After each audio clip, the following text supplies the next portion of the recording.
Footsteps, 1992.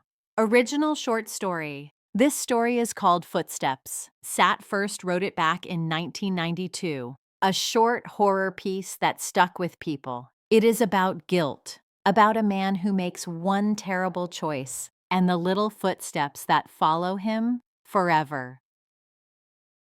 The television flickered in the dark room. The anchors spoke about the hit-and-run death of a young girl. Neighbors mourned.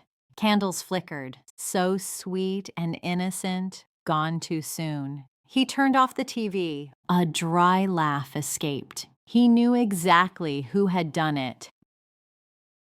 That night, he dreamed again. Driving home after drinks, her house on that hot November evening. She had taunted him for weeks, eggs, rocks, dog mess on his windshield, and those shoes. Clack, clack, clack. Then the day came. She lifted her skirt. She was wearing no panties. She yelled, perverted, mother humper, then turned, ran into her house, and slammed the door.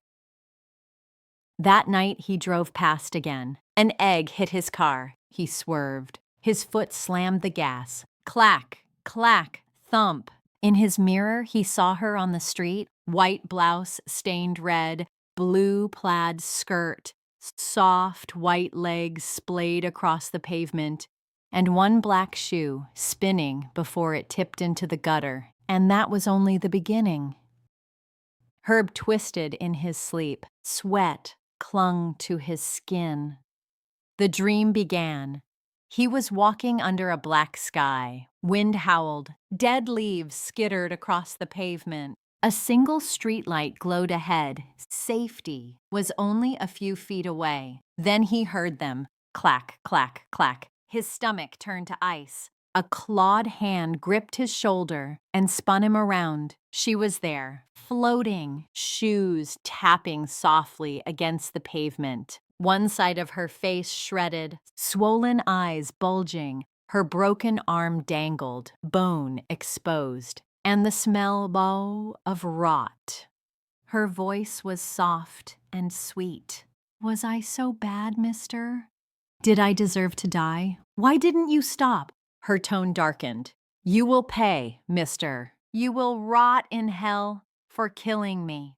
Her mouth stretched wide in a hideous grin, tongue black and swollen. She began to bounce faster and faster. Clack, clack, clack. Forever, mister, forever and ever and ever.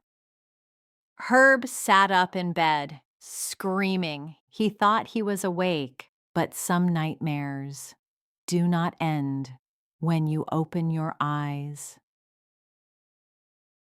Herb stopped driving, hid his car in the garage. He rode the bus home after work. It was dark. Storms left the streets wet and empty. Lightning flickered in the distance. 2 blocks from home, the air went still. Then the footsteps returned.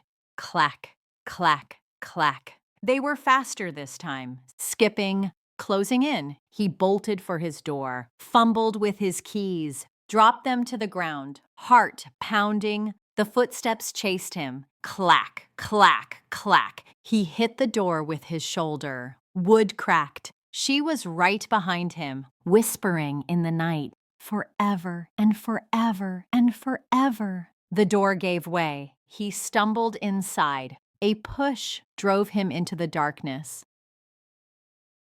The next morning, the neighbors found him in the doorway, hunched over the unicorn statue just inside his home. The horn had gone through his abdomen. His face was frozen in sheer terror. The police found a swatch of fabric under his bumper that matched the hit-and-run girl. A neighbor noticed a single pair of little girl's shoes sitting in the morning dew outside. He paused for a moment, listening to the wind gust through the trees. The branches clattered across the roofs in the morning air. The neighbor thought maybe that's what those little shoes would have sounded like, running down the sidewalk in the night. Clack, clack, clack.